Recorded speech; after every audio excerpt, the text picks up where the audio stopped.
I thought I had a good sense of what America would be like until I actually got here.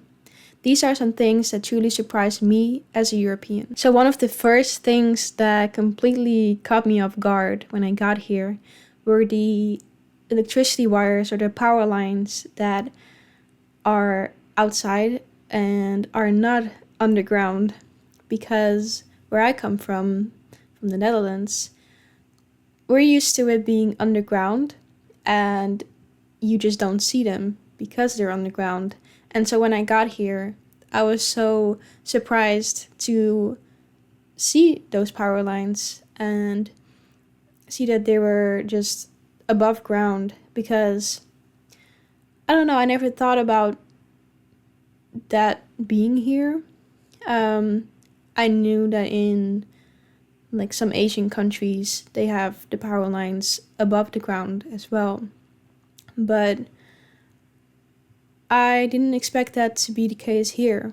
But then when I got here, that's one of the first things I noticed, because it's such a big difference to what I'm used to and something that really catches your eyes. And it gives the place or a place a completely different vibe than if you do not see the lines. I think it completely changes the aesthetic of a place. And I would have expected America to be more, what's the word? High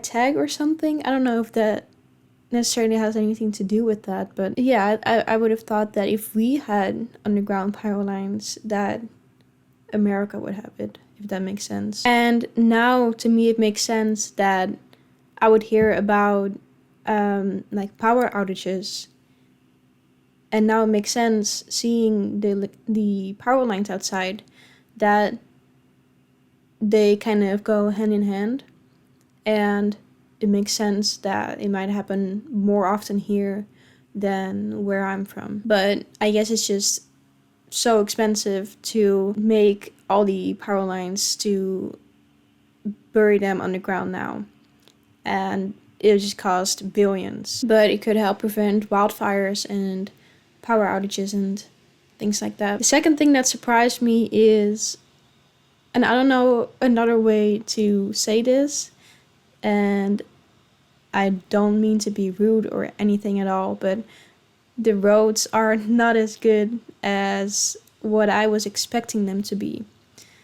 Especially, I think, where I come from, the roads are, pretty good now that I have a different perspective as well. And compared to some other European countries, the roads are even, I would say, above average in the Netherlands.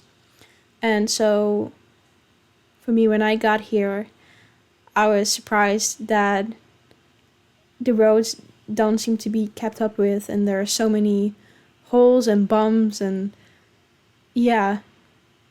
for how many roads there are and how big the roads are, they're not as flawless as I would have expected them to be.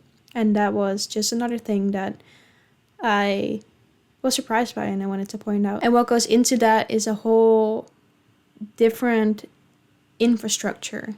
So the lack of bike lanes, but also there's so many stop signs.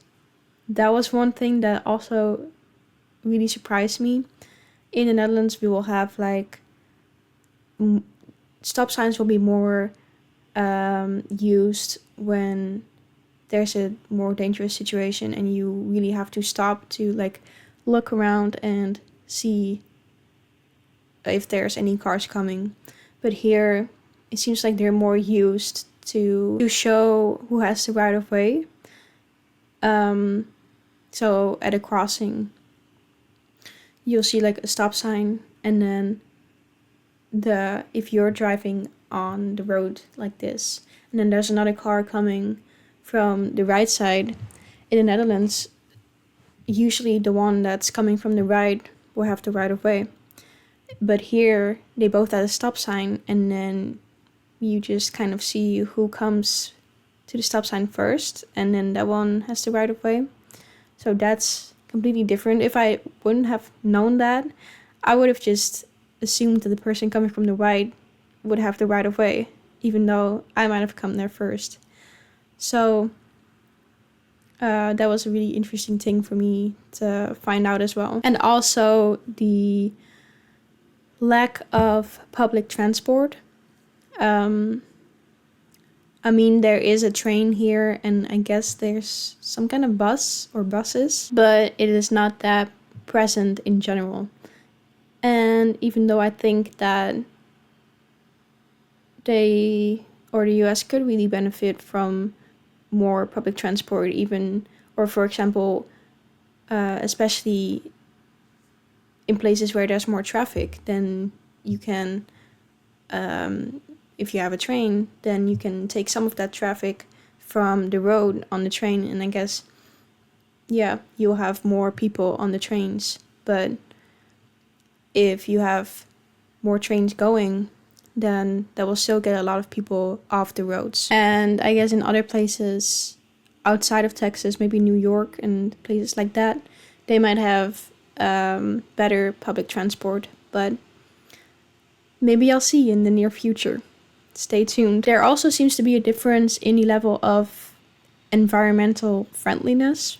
Like I said in another video, it doesn't seem like things are being recycled as much here as places in Europe, and it doesn't seem stimulated the same way. Also with the car culture being such a big thing. That's another thing that really surprised me when I got here, is that it's not more stimulated. And another thing is the level of individualism that seems present here in the US. And by that I mean, for example, that there's no real government support. And if you, like, there's no real employment contracts, if I correctly read that. And your employer can just let you go without any notice or real reason. And in the Netherlands, you have a contract and you can't just get let go like that. And there's always a notice. And it really shocked me how easy it seems to lose your job and how easy it seems for an employer to fire you, which seems a bit concerning to me. And then with the fact of not having that real government support when you lose your job. In other words, it seems like here you are more on your own, and the government is more like, okay, you figure it out for yourself, and if it goes wrong, it's not our problem. That's for you to figure out. Which, yeah, for me is a real shock, and it's just completely different than what I'm used to, because there's always a safety net in the Netherlands, and I guess that goes into why, for example, homelessness is less of a problem there. But that's a whole different subject for maybe another video. And people seem more encouraged for their personal achievements, which I think is a really nice thing. And yeah, it's the other side of the maybe the individualistic society, is that people seem to have more freedom to grow and to develop themselves and be who they are and achieve their own things. With that said, I did want to point out that I feel like there's a difference in maybe the culture at home. It seems like people here tend to eat less with their family, and for our culture, it's common that people eat dinner together and have that family moment, and here it seems to be less of the case. Another thing that I noticed is that there is a lot more wildlife, or different wildlife here. So you'll see bunnies in the neighborhoods, and yes, there are bunnies in the Netherlands, but you won't really see them in the neighborhoods like you do here. They'll be more in fields and stuff like that, where there aren't that many people, because they're pretty scared of people. And here they seem to be kind of scared of people too, but they come in your backyard and in your front yard, and they're just around the neighborhood, which was really surprising to me, but I do appreciate it because I love animals. But also, we saw a coyote the other day. That completely shocks me too. You will not see anything like that where I'm from. And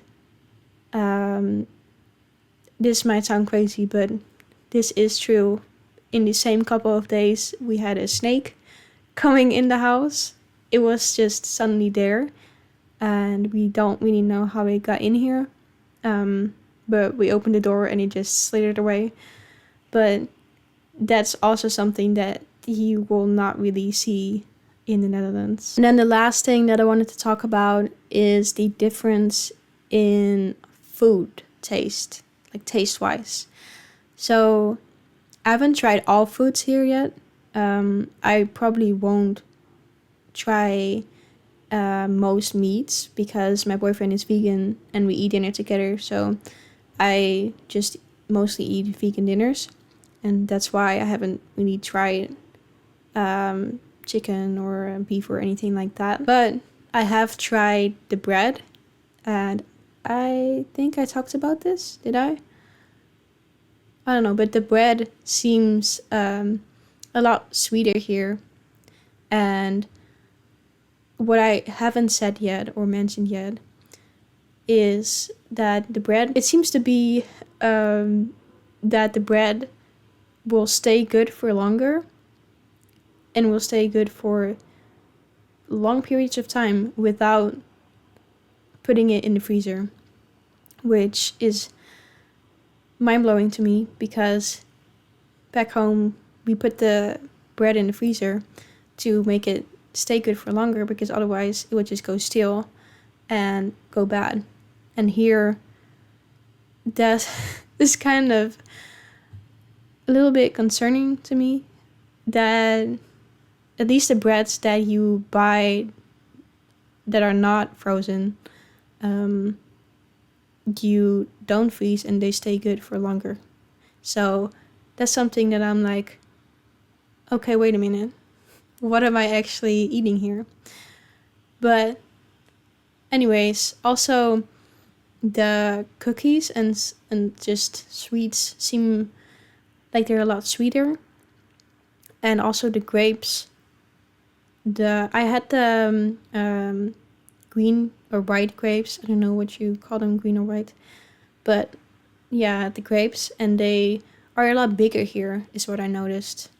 Fun little fact. So I don't know what that is all about, but also the pickles here seem to be tasting a lot different. I don't know if it's just the pickles that I got here are flavored differently and you have different pickles here.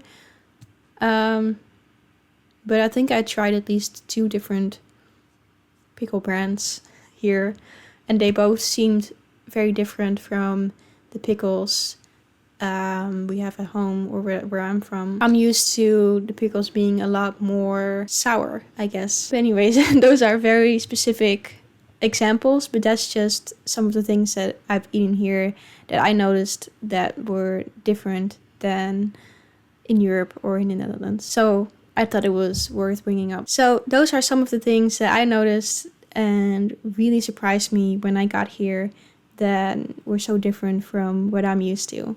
Let me know in the comments your thoughts about this, and I'll see you in my next video very, very soon.